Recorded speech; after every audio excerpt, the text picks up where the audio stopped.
हाँ बच्चों, आज हम सब पढ़ेंगे। अभी तक आपने कारक में पढ़ा कर्ता कारक। कर्ता कारक में प्रथमा विभक्ति का प्रयोग होता है। कर्म कारक, कर्म कारक में द्वितीया विभक्ति का प्रयोग होता है।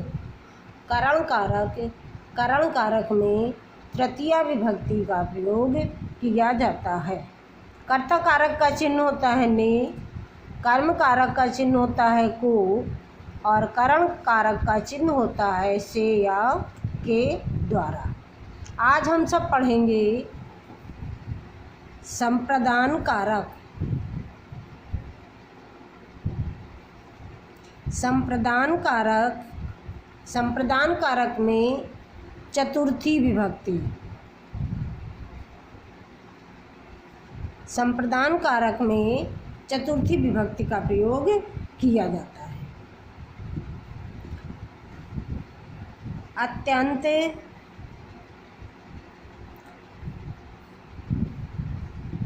इष्ट समझकर,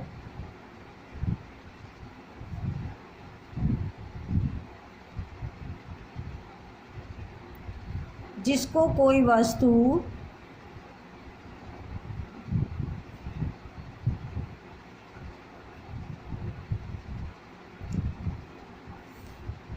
दी जाती है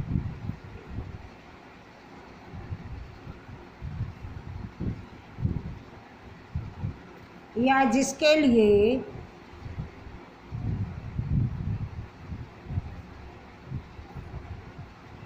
कोई कार्य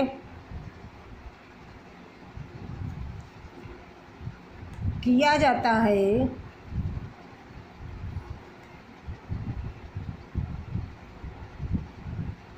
वह संप्रदान कारक है। वह संप्रदान कारक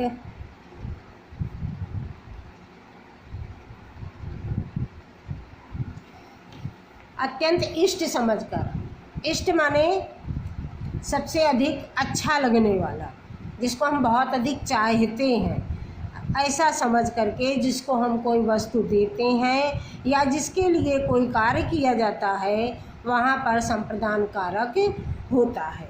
संप्रदान कारक में, संप्रदान कारक में चतुर्थी विभक्ति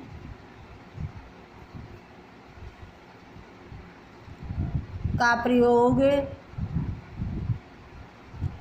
किया जाता है तथा इसका चिन्ह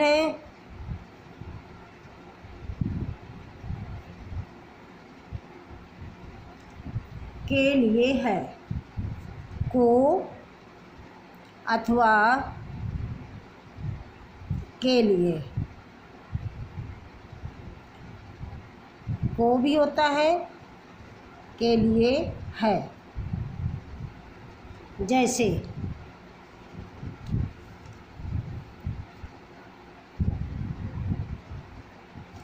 राजा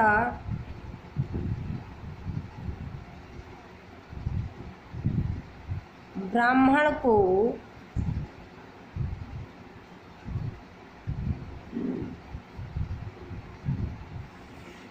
भोजन देता है या गाय देता है।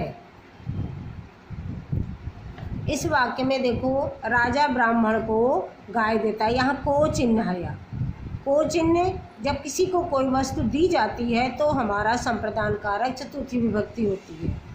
किसी के लिए कोई कार्य भी किया जाता है, जैसे मोहन राम के लिए पुस्तक लाता है। यहाँ पर देखो, राम के लिए काम किया जा रहा है। कौन कर रहा है? मोहन कर रहा है। मोहन का सबसे इष्ट कौन है? राम है, इसलिए राम के लिए वह पुस्तक लेकर के आता है। अब इनकी संस्कृत भी हम बना सकते हैं, तो बना देते हैं।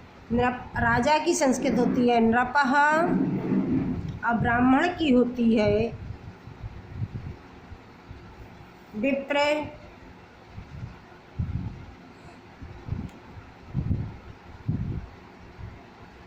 विप्राय, और गाय की ही धेनु, और देता है कि ददाति, धेनुम, धेनुम ददाति। इसी तरह मोहन राम के लिए, तो मोहन का मोहनः राम के लिए अर्थात रामाय, पुस्तक, और लाता है यानी आनयति। ये हमारा इस तरह से बन गया। अगला हमारा 5वां नंबर है अपादान कारक।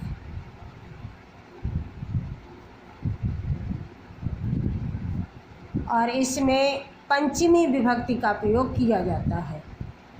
अपादान कारक में पंचमी विभक्ति का प्रयोग करते हैं। अपादान की परिभाषा है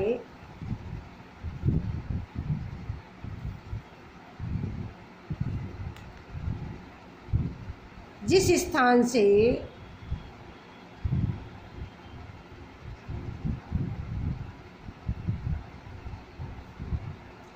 कोई व्यक्ति या वस्तु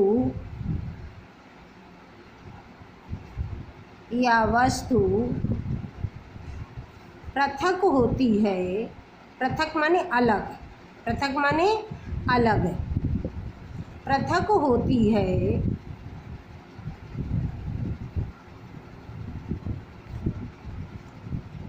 उसे पंचमी विभक्ति होती है। वहाँ अपादान कारक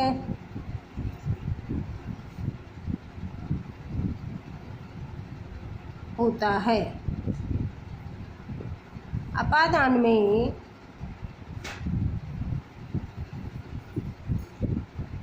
पंचमी विभक्ति का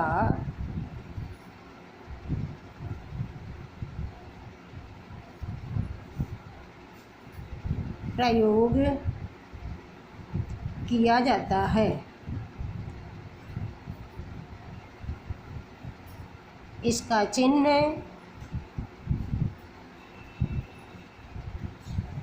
से अलग होने पर है। कोई वस्तु या व्यक्ति कहीं से यदि पृथक होता है तो वहाँ पर अपादान कारक होता है। जैसे राम घर से जाता है,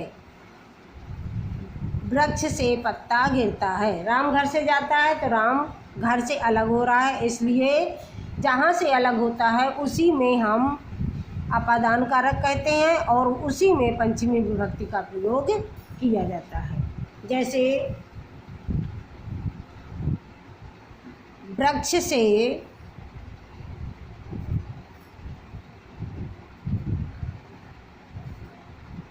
पत्ता गिरता है। पत्ता कहाँ से गिर रहा है? वृक्ष से, इसलिए वृक्ष से अलग हो रहा है। जिस जगह से कोई वस्तु या व्यक्ति अलग होती है उसी में हम अपादान कारक और पंचमी विभक्ति मानते हैं। तो वृक्ष में पंचमी लगा देते हैं, हो गया हमारा वृक्षात। और पत्ता की संस्कृत होती है पत्रम, और गिरता है कि पतति। वृक्षात पत्रम पतति। इस तरह ये हमारा अपादान कारक पंचमी विभक्ति हो गया। इसके बाद आता है छठा संबंध कारक।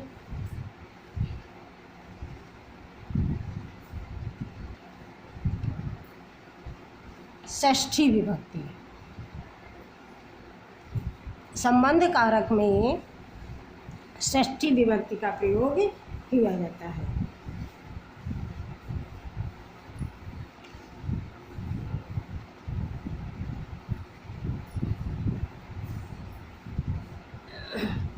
जहाँ पर कर्ता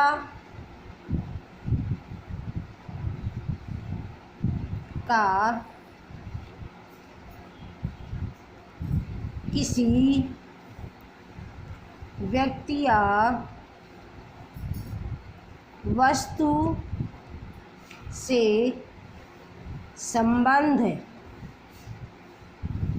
स्थापित किया जाता है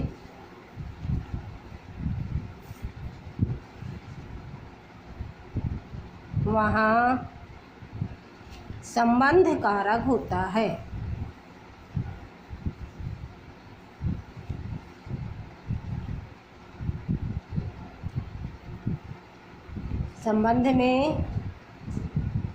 संबंध कारक में षष्ठी विभक्ति का प्रयोग किया जाता है। इसका चिन्ह का, की, के होता है। जैसे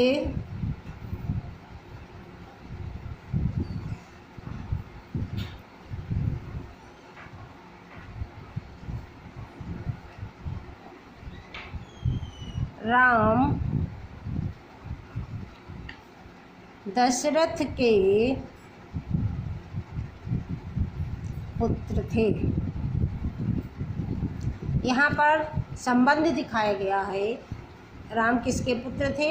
दशरथ के, अर्थात दशरथ के साथ संबंध स्थापित किया जा रहा है, इसलिए दशरथ में हमारा संबंध कारक है और इसी में हमारा षष्ठी विभक्ति का प्रयोग किया जाएगा।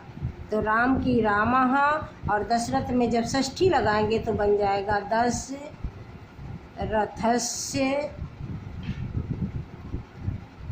और पुत्र की पुत्रः आसीत्। रामः दशरथस्य पुत्रः आसीत्। इस तरह से ये हमारा संबंध कारक तक हुआ। इसके बाद में आगे है हमारा अधिकरण कारक।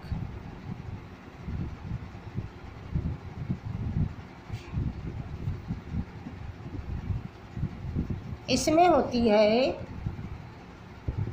सप्तमी विभक्ति।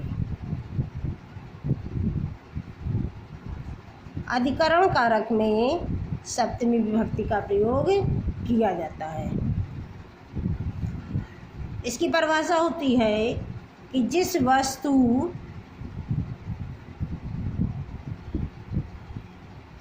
अथवा स्थान पर कार्य किया जाता है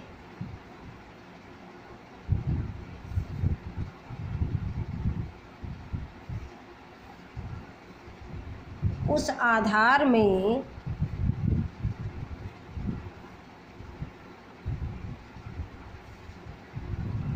अधिकरण कारक होता है।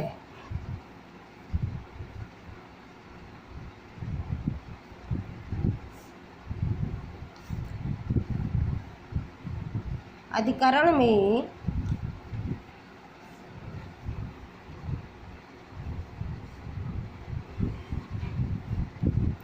सप्तमी विभक्ति का प्रयोग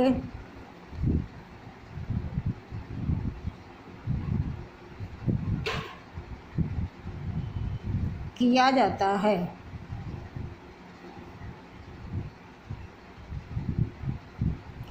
इसका चिन्ह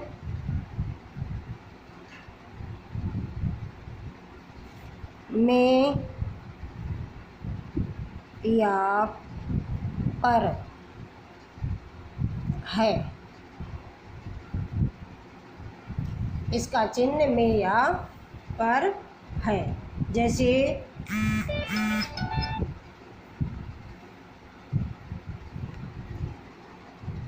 जैसे वन में मोर नाचता है। नाचने का काम कहाँ पे हो रहा है? वन में। अर्थात वन जिस स्थान पर बालक विद्यालय में या छात्र विद्यालय में पढ़ता है। पढ़ने का काम यहाँ पर कहाँ हो रहा है? छात्र कहाँ पढ़ रहे हैं? विद्यालय में पढ़ रहे हैं। मोर कहाँ नाच रहा है?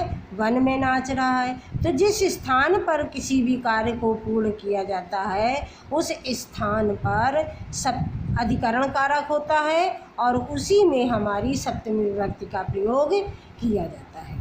अब वन में सप्तमी विभक्ति लगाने से हमारा बन गया वने, और मोर की संस्कृत होती है मयूरः और नाचता की होती है नृत्यति।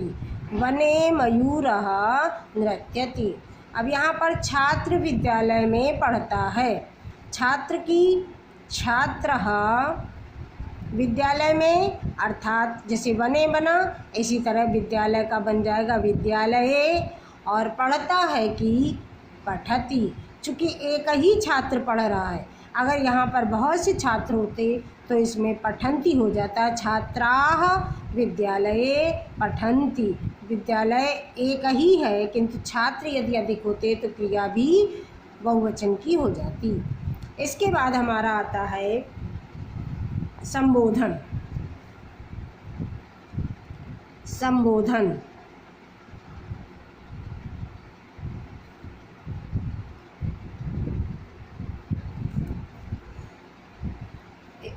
संबोधन कारक में हमेशा प्रथमा विभक्ति होती है।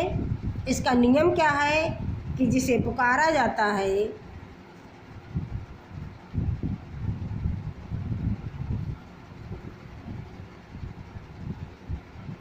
संबोधित किया अथवा आकृष्ट किया जाता है। आकृष्ट, आकृष्ट माने अपनी ओर आकर्षित करना। आकृष्ट किया जाता है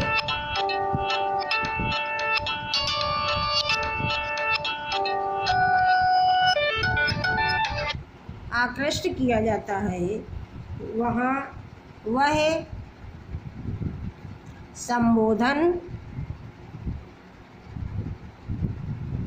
है। इसके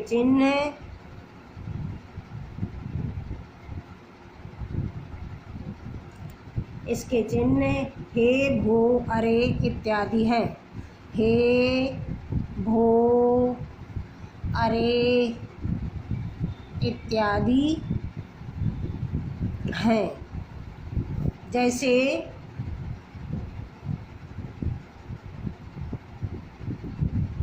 हे राम यहाँ आओ। हे राम यहाँ आओ। अब यहाँ पर हे राम यहाँ आओ हिंदी में है, इसी को संस्कृत में हम लिख देंगे भो राम, संबोधन का निशान। यहाँ की होती है अत्र और आओ की आगच्छ। अत्र आगच्छ। इस तरीके से ये हमारा संबोधन कारक हो गया। इसी में अरे तुम क्या करते हो, मान लो आ गया अरे अरे तुम क्या करते हो।